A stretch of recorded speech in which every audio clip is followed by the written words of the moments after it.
Bonjour bien-aimés, c'est maman Naomi. Alors, je suis heureuse de vous retrouver aujourd'hui pour pouvoir continuer à parler de notre sujet de la semaine dernière qui était la discrimination capillaire. Et la semaine dernière, nous avons défini ce qu'était la discrimination capillaire. Nous avons parlé de qui était concerné, qu'est-ce qui s'est passé à l'Assemblée nationale. Et à la fin, nous nous sommes posé la question de savoir ce qu'il fallait faire. On a vu aussi qu'il était difficile de trouver des salons qui pouvaient prendre soin des cheveux frisés, cheveux crépus, cheveux bouclés, etc. Et nous avons terminé en nous posant la question de savoir si l'on pouvait trouver des solutions pour contourner cette discrimination en dehors de la loi. Ok, la loi va interdire la discrimination, mais qu'est-ce que nous pouvons faire, nous, à notre niveau? Alors, nous allons essayer de répondre à la question aujourd'hui. Que faut-il faire? Faut-il se plier à la volonté de l'employeur qui veut que l'on se lisse les cheveux pour être professionnel? La réponse est non, nous ne pouvons pas nous plier à cette volonté-là parce que ça serait nous dénaturer, ça serait sortir de notre identité et arborer une identité étrangère à la nôtre. C'est-à-dire qu'on serait noir avec les cheveux lisses, plaqués sur le crâne. Surtout pour un homme, c'est un peu difficile ça, surtout pour les hommes. Les femmes sont habituées à ça, fait déjà plus d'un demi-siècle qu'elles se défrisent les cheveux. Et on en connaît les conséquences, on connaît les conséquences aujourd'hui. Donc il ne faudrait pas que l'on essaye de trouver des solutions naturelles pour être coiffé au travail, mais sans pour autant exposer nos cheveux à un stress inutile et qui pourrait avoir des conséquences fâcheuses sur le plan de la santé. Et on en a parlé un petit peu la semaine dernière. Donc, nous ne pouvons pas nous plier à cette volonté-là de l'employeur, parce que Dieu a créé certains avec les cheveux crépus, d'autres cheveux frisés, bouclés, d'autres cheveux lisses, parce que notre Dieu est c'est le Dieu de la variété. Dieu est un Dieu de la variété. Il nous a créés différents, mais égaux à ses yeux et égaux devant la loi, bien sûr. Parce que sans nos cheveux naturels, nous serions une race atypique. Nous avons vu la dernière fois que les populations d'Amérique latine, les femmes latines surtout, étaient aussi concernées par cette loi parce que beaucoup parmi elles ont les cheveux bouclés plutôt que lisses. Mais nous avons dit que c'est surtout les personnes de race noire qui sont beaucoup plus concernées par cette loi. Ce sont eux qui ont les cheveux les plus crépus, les plus frisés pour certains. D'autres, à cause du métissage, peuvent aussi avoir des cheveux bouclés. Donc, sans nos cheveux naturels, les personnes de race noire changeraient de nature. Nous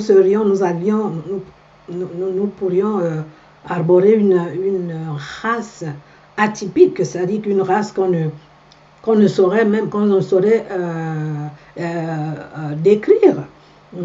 parce que les attributs ce que nous avons sur le corps, sur la peau, notre couleur de peau, notre nature de cheveux, c'est tout cela qui fait notre africanité, voyez-vous. Donc, un Africain avec les cheveux lisses plaqués sur le crâne, ben ça serait comme un zèbre sans ses rayures. Hein? Avez-vous déjà vu un zèbre sans rayures? Ce qui définit le zèbre, ce qui fait sa particularité, sa spécificité, c'est le fait qu'il ait des zèbres sur le corps. Des rayures sur le corps. Donc, un zèbre sans rayures, ça serait quand même un zèbre bizarre, n'est-ce pas? Ou une panthère sans tache. Voyez? Est-ce que c'est ce qu'on veut être, nous? Non, nous voulons rester quand même une race comme nous avons été créés et nous nous sentons bien comme ça, je pense. C'est le cas que la dénaturale, comment l'appeler même, le fait de se dénaturer, de sortir de notre nature première, c'est ce qui se passe dans le cas de la dépigmentation, lorsque les femmes se dépigmentent, lorsqu'elles se décapent la peau, elles entrent dans une catégorie de races qui n'existe pas en fait.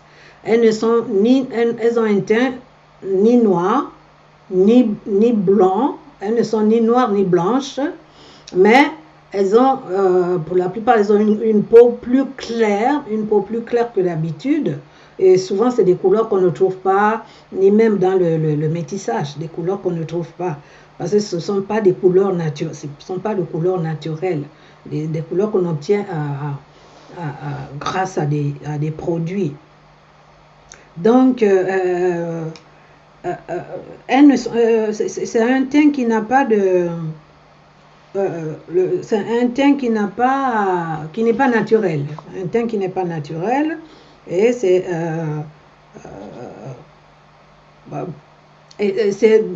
de cette manière-là, elles deviennent aussi un peu atypiques, c'est-à-dire qu'on voit une femme noire dans son attitude, dans sa gestuelle, dans ses traits, elle est noire, mais elle a une peau qui rappelle la peau blanche, mais qui n'est pas vraiment la peau blanche.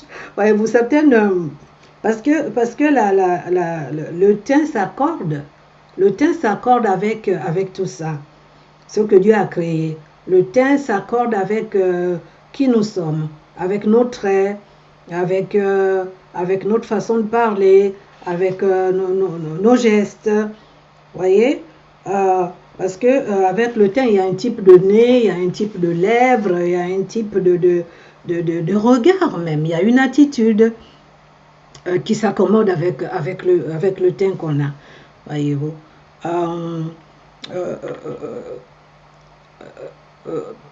Même la gestuelle, elle est différente, hein, selon qu'on est noire, blanche ou asiatique. Les gestes que nous faisons sont différents. Voilà, voyez-vous. Donc, parfois, la différence, elle peut même être régionale. Hein. Dans un même pays, chez une population du même pays, les gens du Nord vont avoir une gestuelle différente des gens du Sud, etc., etc.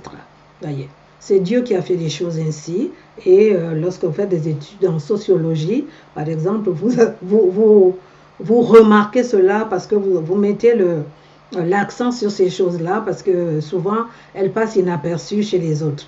Elles passent inaperçues. Nous ne faisons pas très attention à cela. Et ce sont des différences qui existent. Des différences qui peuvent être régionales ou ethniques chez des populations des mêmes pays. Donc, lorsqu'on regarde une femme qui se décape, la peau, elle peut penser qu'on est en train d'admirer sa nouvelle beauté, son nouveau teint. Mais parfois, on regarde parce que on se demande à quel moment à quel moment la mutation a commencé. Surtout lorsque nous connaissons la personne, c'est quelqu'un que nous avons connu euh, avant la dépigmentation. Donc elle avait une certaine image dans notre esprit. Et quand nous la croisons, nous regardons parce que nous voulons comprendre à quel moment ça a commencé, la mutation, comment on en est arrivé là. Et on essaie de retrouver les traits qu'on avait connus à l'époque. Alors on est quelque peu confus, un peu dans la confusion, on est un peu perdu et on regarde. On essaye de comprendre. C'est pas qu'on admire forcément ce qu'elle est en train de faire, ce qu'elle est en train de devenir. Non, c'est parce qu'on est un peu perdu. Donc, il faudrait pas que l'on continue à être perdu sur la contrainte de quelqu'un d'autre, contrainte d'une loi au travail ou dans la société. Ça nous fait penser à ce qui se passait à l'époque de juste après la fin de l'esclavage aux États-Unis. Il était difficile, par exemple, pour un homme noir de trouver du travail, de pouvoir travailler dans la maison d'une famille blanche. C'était compliqué, c'était plus facile pour les femmes que pour les hommes. Alors qu'est-ce que certains hommes ont fait pour pouvoir trouver du travail? Eh bien, ils se déguisaient en femmes. Ils mettaient une perruque, s'habillaient comme une femme pour pouvoir aller faire un peu de ménage dans la maison, etc. Donc, nous ne voulons pas revenir quand même, nous ne voulons pas revenir à ce stade-là, à cette époque-là. Nous sommes au 21e siècle aujourd'hui, nous sommes quand même en 2024, voyez-vous. Donc,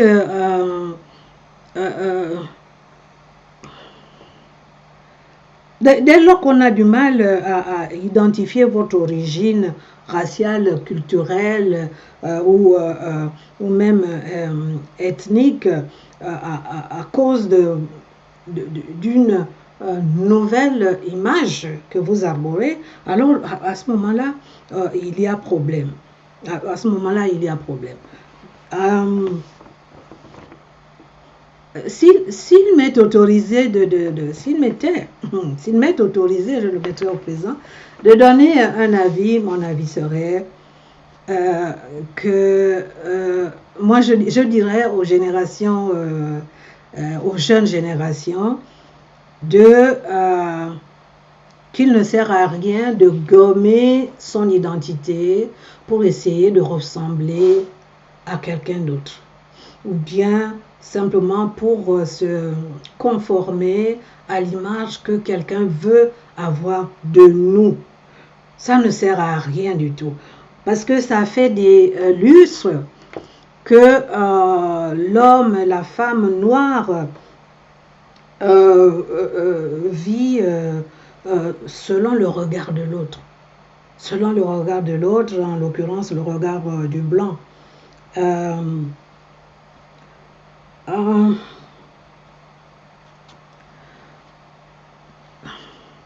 Si quelqu'un ne vous aime pas, c'est pas parce que vous allez changer c'est pas parce que vous allez changer votre image, que vous allez changer de couleur de peau, vous allez changer la texture de vos cheveux, que vous allez même vous faire opérer peut-être de je ne sais pas quoi, peut-être des lèvres et autres. Ce n'est pas en faisant tout cela que vous allez vous faire aimer. Je ne pense pas. Et j'ai des raisons pour des raisons pour cela. Parce que quand même, ça fait un moment, je suis née depuis un certain nombre d'années et j'ai quand même connu le début de la fin de la colonisation. Vous voyez, dans les années 60. Les années 60, le président Léomba, qui était le premier président du Gabon, nous disait que le Gabonais avait deux patries, la France et le Gabon. Ah, Donc j'ai grandi dans cette optique-là, que je suis gabonaise et française. Ah, bon, déjà à l'école, on nous demandait, on nous interdisait de, de, de, de nous exprimer en langue maternelle. La langue maternelle était interdite. Dans la cour de récréation, si on vous surprenait en train de parler dans votre langue, vous étiez puni. On vous faisait porter une croix, une croix en bois, parce que j'étais dans une école catholique. Donc, on vous faisait porter une croix en bois qui était, qu'on appelait le symbole, une grosse croix en bois qu'on appelait le symbole. Symbole de quoi? Je ne sais pas. Mais, et c'était considéré comme un péché parce que le vendredi, nous allions à l'église. Quand on allait à l'église le vendredi après-midi, c'était le jour de la confession. On devait confesser notre péché, nos péchés, et parmi nos péchés, nous avions le péché d'avoir parlé la langue, comme on disait. Pardonnez-moi mon père parce que j'ai péché. Oui mon enfant, c'est quoi ton péché? J'ai parlé la langue. Ah, sois béni. Tu es pardonné. Tu es pardonné, mon enfant. Va-t'en en paix. Et nous étions contents. Nous avions expié notre péché, celui de parler dans notre langue maternelle. Mais ce sont des choses, aujourd'hui, nous rions. On peut rire, on peut sourire, mais c'était quand même des choses extrêmement graves. Parce que la croix que Jésus a portée n'était pas le symbole de quoi? Symbole de quoi? De non-appartenance peut-être à une communauté linguistique ou autre. Il a porté une croix qui représentait le péché du monde. Il a porté la croix afin d'expier le péché du monde entier. Et nous sommes aujourd'hui, nous avons nous bénéficions du pardon du péché, et nous pouvons bénéficier de la vie éternelle et de tout ce qui s'ensuit à cause du sacrifice, à cause du calvaire, du sacrifice que Jésus a subi, vécu sur la croix de Golgotha. Donc, vous comprenez pourquoi certaines personnes aujourd'hui, en se remémorant ces choses-là que nous avons vécues dans notre enfance, aujourd'hui ne pouvaient pas leur parler de la religion chrétienne. Vous ne pouvez pas leur parler du christianisme. Non, ils se disent non, mais c'est pas possible. Parce que nous n'avions pas compris à l'époque, et je pense aussi que ceux qui nous dirigeaient n'avaient pas compris qui était Jésus, n'avaient pas compris ce que c'était que le christianisme. Bon, fermons cette parenthèse. Fermons cette parenthèse. Mais voyez-vous, ça, c'était une contrainte. Il y en a eu beaucoup comme ça. Il fallait donc toujours parler français pour une meilleure acquisition de la langue française à l'école, pour avoir de meilleures notes en classe, pour avoir une meilleure éducation, une meilleure intégration dans la société française. C'est-à-dire qu'on nous préparait à un avenir radieux si nous abandonnions nos langues maternelles pour privilégier la langue française. Ainsi, les élèves faibles en français se sont vus exclus de l'école ou alors orientés vers des filières peu prestigieuses.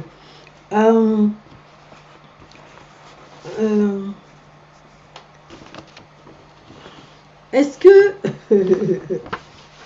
tout cela, tout ce qu'on a fait, tout ce qu'on a pu faire pour mériter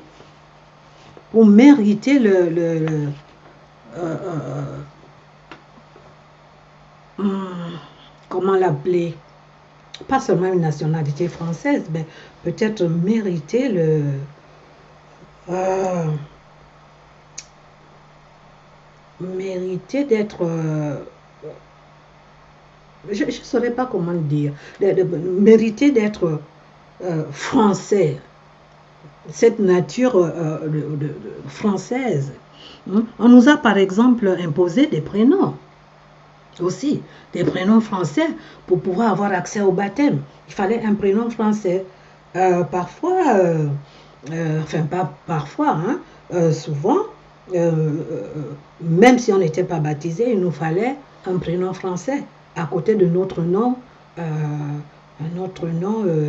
africain, quel que soit le pays. Je parle du pays francophone et du pays qui est le mien, dans lequel je suis née. Ça, c'était une autre contrainte, le prénom français. Le nom, mais ce prénom français-là, lorsque j'arrive en France, après mes études secondaires, je viens continuer mes études universitaires en France. Alors, nous allons à l'inscription à l'université.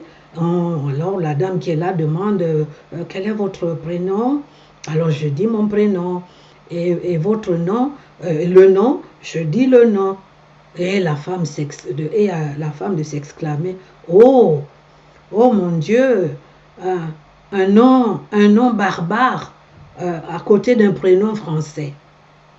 Ah, le nom barbare à côté d'un prénom français. Mais le président nous disait, quand j'étais encore un peu plus jeune, le président Léon disait que le Gabonais a deux patries, la France et le Gabon. Donc, moi qui étais gabonaise au Gabon, arrivée en France, je me croyais française. Mais voilà que j'apprends que j'ai un nom barbare à côté d'un nom français. Un prénom français qui m'a été imposé, que je n'ai pas choisi. Voyez-vous?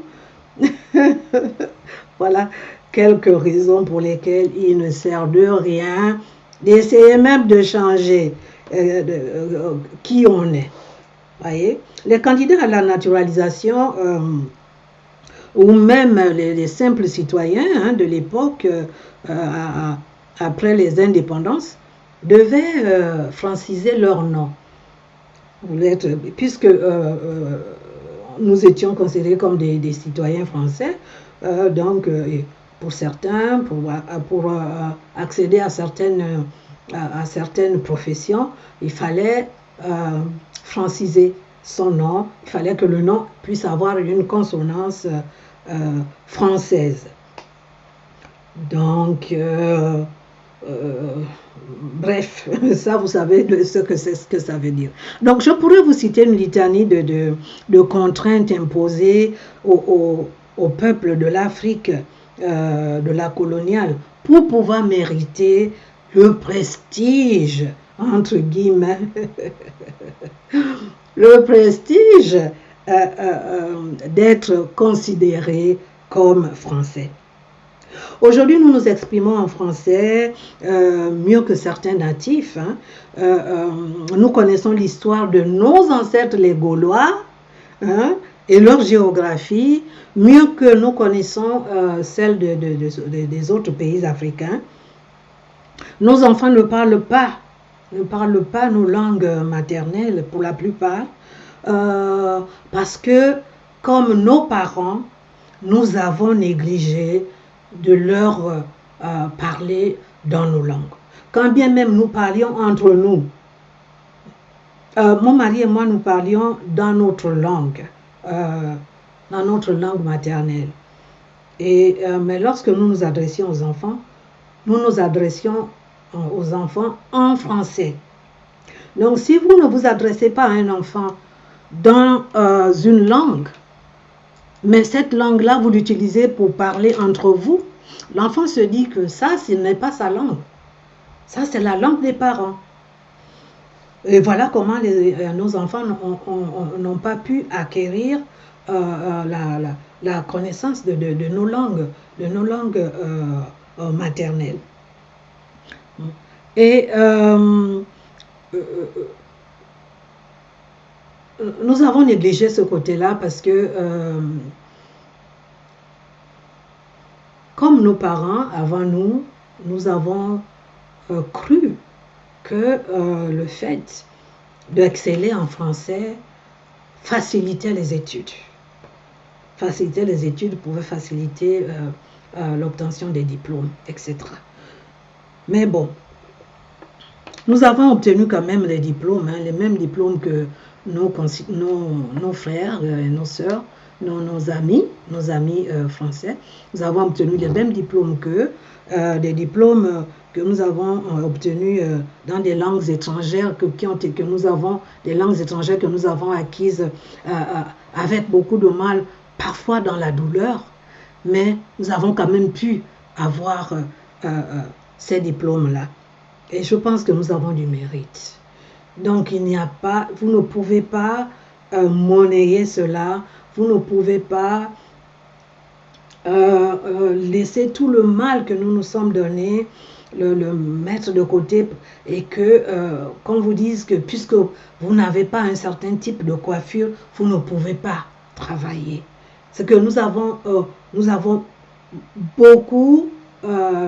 souffert pour en arriver là où on est aujourd'hui. Nous avons beaucoup souffert, nous en avons vu de toutes les couleurs, des vertes et des pas mûres. Ok?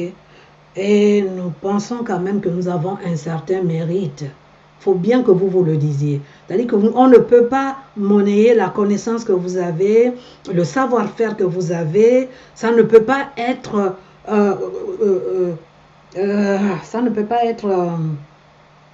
mis dans une balance, ok, avec une façon d'être, une attitude, une apparence physique, surtout pas ce qui concerne les cheveux, ce que je voulais dire. Donc, l'esclavage et la colonisation ont donné naissance à une nouvelle race, une race intermédiaire qui est la race des métis et les métis et les métis et mulâtres. Mais malgré cela, les Blancs considèrent les métis toujours comme des Noirs. Ils les considèrent comme des Noirs. Aux États-Unis, même les carterons, qui n'ont que 25% de sang noir, sont appelés des nègres jaunes. Ok? On les appelle des nègres jaunes. Donc, après tout ceci, pensez-vous vraiment qu'il servirait à quelque chose d'aujourd'hui, en 2024, de chercher des produits pour se défriser encore les cheveux parce qu'on veut travailler chez quelqu'un? Je pense que non. Je pense que non. Est-ce que c'est pour cela qu'on va nous accepter? Est-ce que l'autre va nous accepter parce qu'on a fait tous ces... on a fait tout ce que j'ai cité là, depuis que nous sommes enfants jusqu'à aujourd'hui. Hein? Tout ce que nous avons fait pour pouvoir être acceptés, pour être acceptés. Et nous ne le sommes toujours pas, hein? Nous ne sommes toujours pas acceptés. Donc, un seul mot, restons nous-mêmes. Restons nous-mêmes, restons qui nous sommes. Je pense qu'on va s'arrêter là pour aujourd'hui. Pour la prochaine fois, je vais conclure dans une troisième partie. Je vais conclure et je vais essayer de parler de ce que nous pouvons faire si nous voulons rester nous-mêmes. D'accord? Je vous remercie de m'avoir écouté, bien aimé. N'oubliez pas de commenter, n'oubliez pas de liker la vidéo, n'oubliez pas de la partager si vous trouvez que... si vous avez trouvé la vidéo intéressante, partagez-la. Et puis, nous nous verrons certainement, très bientôt pour essayer de trouver une conclusion à ce sujet tellement, tellement important. Au revoir. Que Dieu vous bénisse.